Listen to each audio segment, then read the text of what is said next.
नमस्कार मैत्रिणींनो, शुभ संध्याकाळ सगळ्यांना. चला आज आहे एकादशी, तर एकादशीचा फराळ आलाच तर म्हटलं चला शेंगदाणे भाजून घेतले, त्याच्यानंतर थोडेसे वेफर पण घेतलेले इथं तळून घेण्यासाठी. तर इथं मला मिरची पण तळायची होती. तर मस्त आता बटाटे पण घेतले, तर मिरची धुवून घेतली, त्याला पण थोड्याशा चिरा पाडून घेतल्या.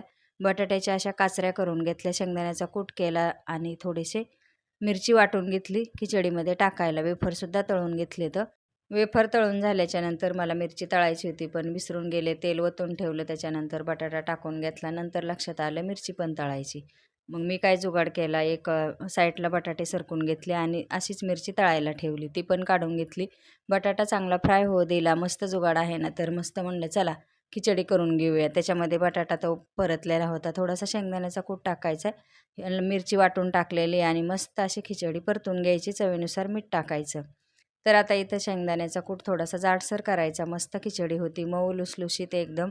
आणि आज आहे असा बेत आपला एकादशी निमित्त. चला मग कसा वाटला एकादशीचा फराळ नक्कीच सांगा कमेंटमध्ये. आणि मिरचीचं जुगाडसुद्धा कसं केलं ते पण पहा. चॅनलला सबस्क्राईब केलं नसेल तर करून घ्या आणि लाईकसुद्धा करा व्हिडिओ आवडल्याच्यानंतर. या तुम्हीसुद्धा फराळ करायला एकादशीचा. चला मग परत भेटूया आता पुढच्या छोट्याशा व्हिडिओमध्ये. तर मस्त असा आज आहे एकादशीचा फराळीचा बेत. तर चटपटीत वेफर, थोडीशी साबुदाणा खिचडी, दही आणि मिरची फराळ करण्यासाठी तयार.